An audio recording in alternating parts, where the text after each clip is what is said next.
What's your guys' favorite Olympic sport? Jamaican bobsledding. Jamaican. Just Jamaican bobsledding only. Yes.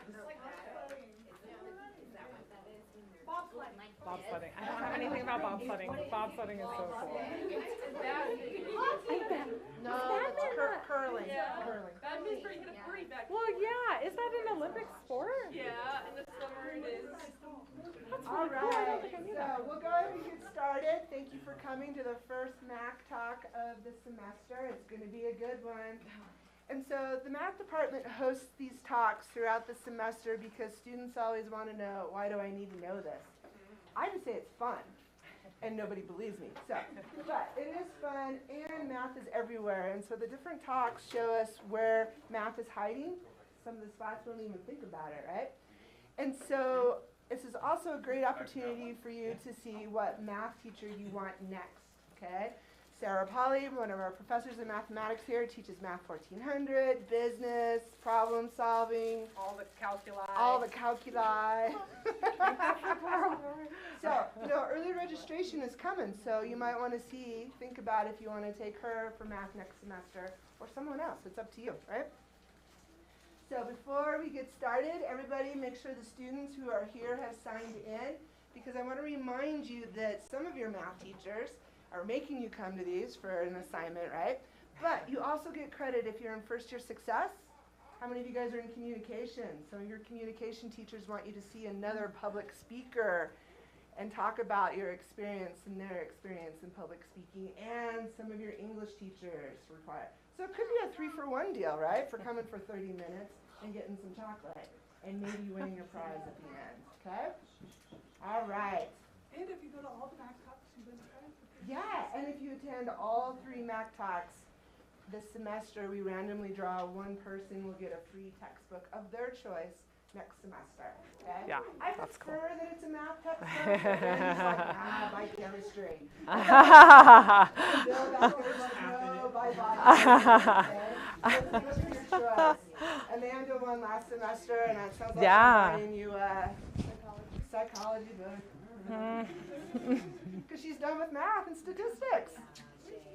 I'm sorry. It's too bad. All right, so I'm going to turn it over to Sarah. Everybody's got their phones out. Yeah, it won't be till the end of the PowerPoint. Yeah, I know. I'm going to make you guys wait. Well, hi, everyone. Thank you so much for coming. I'm excited to talk to you about math in the Olympics. I'm excited for this to be over because I know way too much about figure skating scoring than I ever needed to know. And then it was so complex I didn't even put it in my talk. So I know a lot about random things now. But let's talk about the Olympics. So the Olympics are this year. When do they start? Yeah, on the 6th. Okay, you don't get anything for that. Calm down. No, I'm just kidding. All right, so they're in Italy. And you're right, they start on the 6th. They last for about 2 weeks. So they're going to start on Friday, are the opening ceremonies. And then just a couple things. I always assume everyone knows this, but in case you don't know, the Winter Olympics occur every 4 years, and then it alternates every 2 years between summer and winter. Didn't used to be that way. Does anyone remember what it used to be?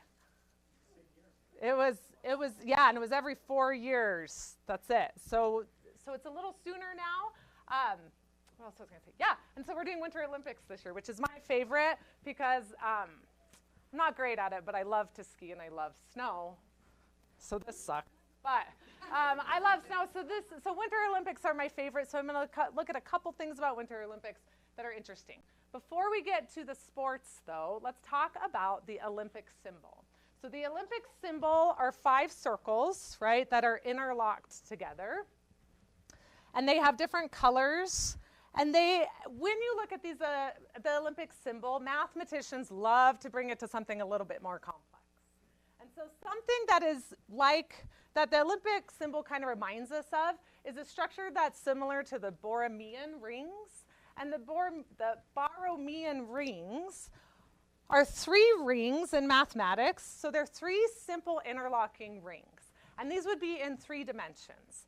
And every ring goes above one ring and below the other ring. So you can kind of see my rings here.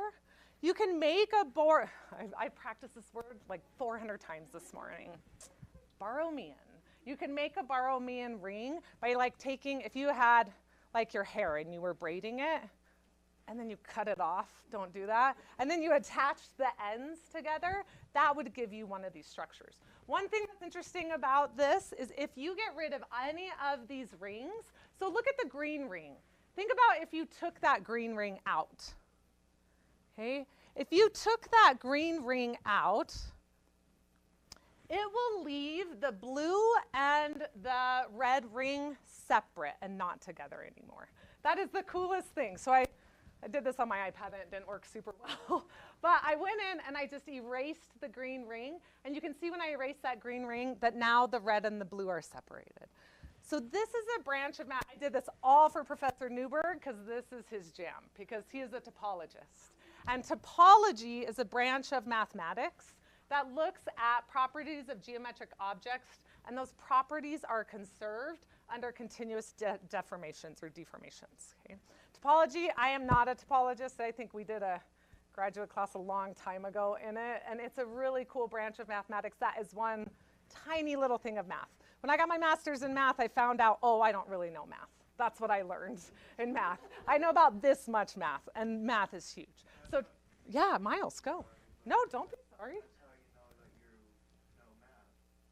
Is how much I don't know about it. That's exactly right, Miles. That's exactly right. Okay, so let's get to something maybe that you guys have seen before. All right, first Olympic event. Let's talk about alpine skiing. It's all about slope. Yes, I love to ski, and I'm not very good, I gotta tell you. My 8-year-old is so much better than me, but I really, really care about slope. Okay, so in mathematics, we define slope. Let's say we have this mountain. This is a very simplified slope. And I'm just going to put it on an XY coordinate system. And I want to basically know how steep that mountain is, right? So I'm going to take one point, and let's just label it x1, y1, like maybe above where I'm at on the mountain. And then I'm going to label this other point x2, y2. Everybody good? Okay, you've seen this. All right, so now when I talk about slope, what I want to talk about is a ratio, like how far down did I go versus how far over did I go, right? That's what slope is going to give us. So what would this distance here be based on my coordinates? Can anyone tell me what this vertical distance would be? What? Yes, it's my y's. And what are we going to take, what y's are we going to take the difference between? Y1 and Yes, y1 and y2, because if I want the difference between two things, I subtract them, right? So if I want the vertical distance that I've gone, or that I've descended, I'm going to take y2 minus y1. And likewise, what's the horizontal distance that I'm going to go? x1 minus, or x2 minus. Yeah, whatever, either one. Yeah, that's good. x2, I love it. Thank you for talking to me. All right. So down here, I have x2 minus x1. And then what do we define slope to be? I know some of you know this. Y equals mx plus. Yeah, so good. That would be the equation of that line. That's exactly right. In the y equals mx plus b, which one is the slope? M. The m is the slope. And our slope is always going to be rise over run. How far down did I go versus how far over did I go, right? So this is our definition of slope. All right, so in Italy, thank goodness I'm not skiing. I mean, I could probably. No, I couldn't. I'm kidding. The men's alpine downhill racing is starting on the Stelvio slope. And this slope, from what I've read, is like one of the hardest slopes for skiers to ski. And it's not necessarily the slope, but it's also the terrain. Like the S curves that you see in there, there's not a lot of flat spots. And so there's going to be a lot of turning, but the slope is pretty cool too. So let's look at some slope with this. Vertical start. I know we're in the United States, but we can do meters for a little bit. Yeah, makes more sense. Okay, 2,255 meters is the start, and we're going to end at 1245. Now, they didn't actually give this to me, so I figured this out, but let's just say that the horizontal distance that this skier is going to ski is 3,089 meters. Okay, so we're going to put this slope on our lovely x and y axis. That's what I would look like if I had to go on this slope. I wouldn't. I would take the gondola down. This is ridiculous. Stacy would be on this all day, but not me. Okay, so we're starting at a 0 horizontal. Up at the top is 2255 vertical. And then you see my x coordinate has gone to 3,089 because that's the horizontal distance. And I'm stopping at 1245. Okay? Now, how would I find the slope of this line then? I'm just going to take the change in my y's. Where did I end minus where I started? And then in my horizontal, where I ended minus where I started. Why is it negative? Yeah, we went downhill. And that's what slope, yeah, if the slope is negative, that tells us we're decreasing, right? If it's positive, that tells us we're increasing. So our slope is a negative 0.3269. And when we talk about slopes of ski runs, we talk about the gradient. So basically, we just take that number and we make it a percentage. Do you guys remember how to make percentages? Yeah, multiply it by 100. Good. So this slope, it has an average of about 39.6% average gradient. Now, that's an average, right? Is that going to be the slope the entire way down the mountain? No. We're going to have some steeper, some flatter, some steeper. That's still too steep for me. But the maximum gradient, if you look at a picture of this slope, is a 63% maximum gradient at the very beginning of the ski run. I'm sweating thinking about that. That's a lot of snow plowing for me, you guys. I mean, I can do French fry a lot, but when I get nervous, I go to snowplow. I do pizza. Okay, so here are the ski run classifications. The green, if any of you have been skiing before, we label the slopes in different colors to tell you how hard the slopes are. The greens are a 20 to 25% gradient. The blues, if I'm feeling pretty good, I'll go do a blue. Not very often. Haven't done one yet this year. I'm gonna though. Stacy, I'm gonna. Okay, so there's our moderate. And black, if you look at this, the black slope, which is an expert slope, is a 40% gradient. So that 63% at the very beginning of the ski run is what, you're just falling at that point, right? And then that's where I am. So there I am, super happy to be skiing on my green runs, okay? All right, alpine skiing. Another thing that slope tells us is a rate of change. So not only does it tell us about how steep something is, but we can also talk about slope when we're talking about rates of change. So for instance, when we think about speed skating, do you guys know what speed skating is? They go around in circles, but on ice, really, really fast, with like blades that are this big, okay? So we can talk about the velocity of a speed skater, and velocity is distance over time. Notice that looks a lot like slope, right? Except now instead of a vertical distance, I'm going to have my horizontal distance, and then I'm going to divide by the time it would take me to complete that distance. Okay, so let's say that we have a 1,000-meter race, and it was completed in about 68 seconds. So I just looked up, like, hey, what is like the average rate of a speed skater, a male speed skater, for an Olympic male speed skater, for the 1,000-meter, okay? Not just like anybody. Like I'll put my husband on some skates and see what he does. Not gonna do that. This is for an Olympic speed skater, 68 seconds about to do 1,000 meters. So let's see what that would be in miles per hour. So if we look at our conversions, so if I'm looking at velocity, remember that's distance over time. So I'm going to take the distance, which is 1,000 meters, and divide it by 68 seconds. And then that skater is going about 14.7 meters per second. Okay, and now we're going to do a little bit of conversion. How fast is that in miles per hour? What do you think I'm going to need in order to make a conversion from meters per second to miles per hour? Yeah, I'm going to need some conversion factors. I'm going to need to know how many, like maybe feet are in a meter, or vice versa. I'm also going to need to know how many feet are in a mile. And then what else do I need to convert to? Yeah, well, yes, and that'll eventually get me to miles and a meter. And then my seconds are going to have to go to hours. That's exactly right. So we know 1 meter is about 3.28 feet. I really hope I didn't get that wrong. I double checked it. But if we look at this, so notice here, I'm getting rid of my meters first. I'm putting my feet in the numerator. There are 5,280 feet in a mile. So I want to keep my mile in the numerator also. And if you went, you could cancel out your meters and your feet. And now there's 60 seconds in a minute and 60 minutes in an hour. And so that person is going an average velocity of 32.87 miles per hour. That is wild. And does that mean that that person is going 32.87 miles per hour the whole time? No, why? The curve. Yeah, the curve. They're going to have to slow down on the curve and then book it on the straightaway, I assume. I haven't actually done any speed skating. But yeah, so remember, that's average. So that means that that speed skater is probably going faster than 32.87 at some point because he had to go slower to start off with, right? An interesting thing I saw was, let's say that you're speed skating and you have Professor Skrpanek coming at you, right? I don't know what Dragon's hobbies are. Well, I know some of them, but maybe he's a speed skater. Let's just say that. And so let's say that Dragon came and he beat you by 0.02 seconds going at this really fast rate. If you convert that to the distance he actually beat you by, that's only 23.8 centimeters, which is about 10 inches. So a super, oh, wait, look at, oh man, look at that.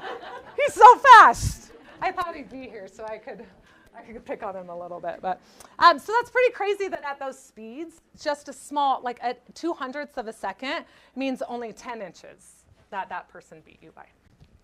All right, let's talk. How many people play hockey? Anyone play hockey? Oh, good. So whatever I say, you'll believe me, right? Because listen, I did a deep dive on hockey also. Like now I know these things. And what am I going to do with them? All right, so angles. Angles are everywhere when we're talking about hockey. First of all, a hockey stick has a really interesting angle to it. Well, you might not think so, but I think it is.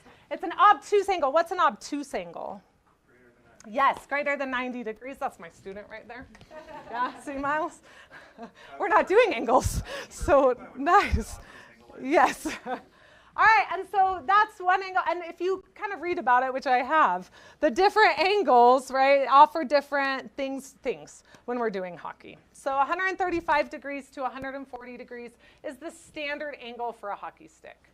There's also something interesting that I learned that is called the angle of access. So when you have a hockey player that's trying to get the puck in the goal, if we're going straight on to the goalie, you have the widest angle possible to the goal, right? So as we're looking at the angle of access of my hockey player to the goal, that's my largest angle. What is the defender going to want to do? Yeah, get big. What else is the defender going to want to do? Yeah, we want that angle to be smaller, right? We don't want that angle to be so big. So we're going to try and take that angle of access, and here comes Chuck. Watch out. Chuck is coming after you. And that angle of access now is a lot smaller because Chuck's an amazing hockey player. Yes? Yeah. Okay. He's what? Are you serious? How did I not know this? Why didn't I do curling? That was a mistake on my part. Okay, last thing, and then I hope you guys have been paying attention because we're going to go for gold here after this. It's going to be okay. All right, let's talk about figure skating. I've done too much in figure skating. This is the most mathematical that we're going to get with figure skating. So when we talk about figure skating, let's talk about spinning, okay? So I have a figure skater that has her arms out like this and starts spinning. What's going to make her go faster? So let's see what happens with that. Okay? This is all about, so you're right, when they bring in their arms, right, they start spinning faster. Why? So this is all about angular momentum. It's basically your angular twirl or your angular rotation about a center. And angular momentum is what we call conserved as long as there's no external force on that skater. And we're gonna neglect friction, because I always do because I'm a pure mathematician. Like there's no friction in my world, okay? So if we look at angular momentum, now just stick with me, it's gonna be okay, okay? L is going to be my angular momentum, and it's going to be a constant because we're not putting any sort of external force onto this skater. Now, when we look at L, L is equal to M times V times R. What do you guys think M stands for? Don't say slow. What do you think M stands for? Mass, the mass of the skater, right? What do you think velocity stands for? Nope. What do you think V stands for? Thank you. Good job. Okay. Sorry, I messed you up, Lexi. V is the velocity, and that's like our linear velocity, right, as we're twirling. And then what do you think R is going to stand for? The radius. So we're out here. I know I look like a figure skater. You guys are like, wow, look at it, okay? And then I'm going to bring my arms in, and I'm going to get 6, so I'm not going to do that anymore. But this is my R1, let's say, and now this is my R2. So we have... Oh, I love PowerPoint so much. So happy when I found the spinning animation. So we have R1, and then there's R2. We're right. We think it's going to get faster. So we're going to do a very basic problem. Say this is R1. So the distance from the center of my head to my finger is that R1. And then I'm going to bring my hands up, and just for sake of easiness, let's just say that now my radius is half of what it was. Everyone picking up what I'm putting down? Yeah? Okay. So let's see what happens. So remember, angular momentum has to be conserved regardless of what radius is. So I am basically going to take my angular momentum, let's say for this first person, with the R1, and it must equal the same angular momentum, right, when I have that second radius. Everybody good? What can cancel out here? Yeah. Why don't I have an M1 and an M2? I don't think so, yeah. I'm pretty sure that skater isn't, unless she's like thrown up from getting a little dizzy, which that's what would happen to me. Okay, so my M's are going to cancel. Everybody good? Okay, now that my M's have canceled, what do I know? I know that my R2, I'm going to say, is half of R1. So I'm going to go ahead and plug that in. So I'm going to plug in R2 is half of R1. So I just make a substitution. Okay, so now look what my equation becomes. V1, which is my velocity out here, right? And V2, which is my velocity in here. Okay, now what can I cancel out? What do you notice? Can you see it? No? Here's what I have.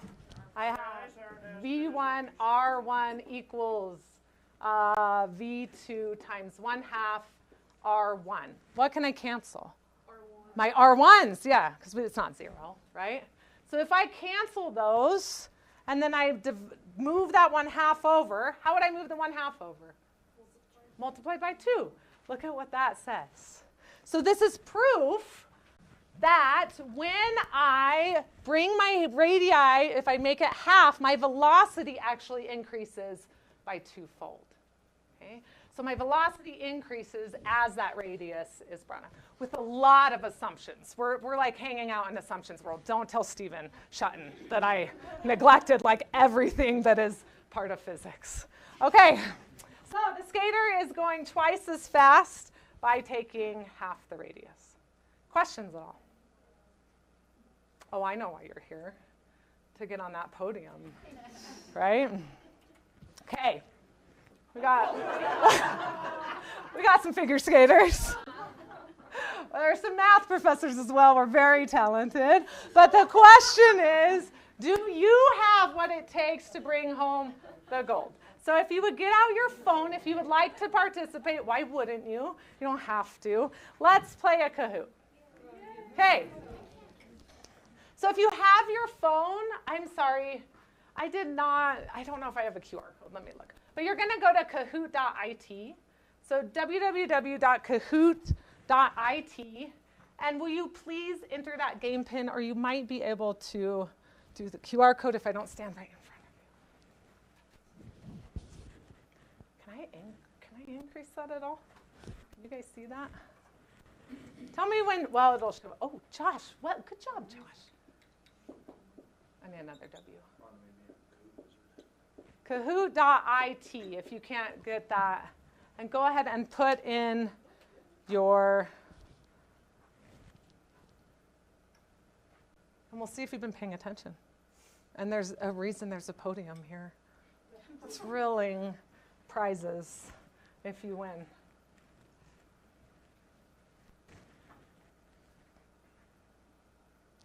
18, 19, oh my goodness.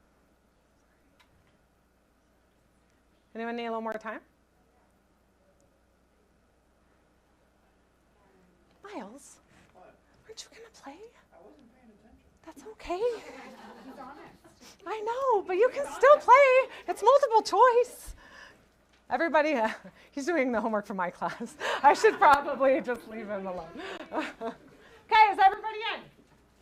Okay, are you ready? These go fast. Okay. Oh, wait, we good? No? Yes? All right, here we go.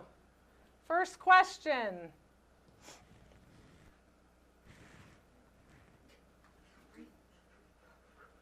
I love it. Here we go. The The Olympic rings resemble the Borromean rings. What branch of mathematics is this from? Topology, topography, algebra, or super cool fun math branch? Topology, topography. Oh, I made it. Algebra, super cool fun math branch. Oh, which one is it? It is topology. I threw in topography to get ya. Oh, I got a few of you. Look at that. I feel like whoever answered super cool fun math branch, I feel like I should give them for that. Oh, no, no, no. Oh, gosh darn it. Okay, that's okay. We're good. We're good. Guys, we're good. It's okay. Okay. All right. Who do we have? Lexi. Yeah, Lexi. Okay, a couple more. What is the gradient of a ski run if it drops 4,000 feet and has a horizontal distance of 8,000 feet? 200%, 25%, 50%, or I don't know, but I won't be going down it. So the red is 200%, the yellow is 25%, the blue is 50%.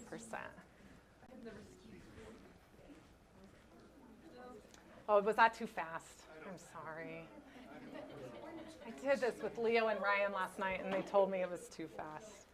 Okay, 50%, right? Because it's going to be vertical divided by horizontal. So 4,000 divided by 8,000 is 0.5, and then we'll multiply it by 100 to make it a percentage. Oh, Amanda, well done. Is it just me, or does percentages multiplying by 100 not? What is the definition of velocity? I'll tell you just 1 second. Distance times time is red. Distance divided by time. Oh, no, I didn't give you enough time. Whatever the cop tells me it is. I'm so sorry. Oh, yes, the police officer. I didn't give you enough time. Yeah, good. It's distance divided by time, right? That's hard to see. I apologize, but that's how it goes. Sometimes in the Olympics, guys, stuff happens, right? Amanda, you're still holding strong. That's great.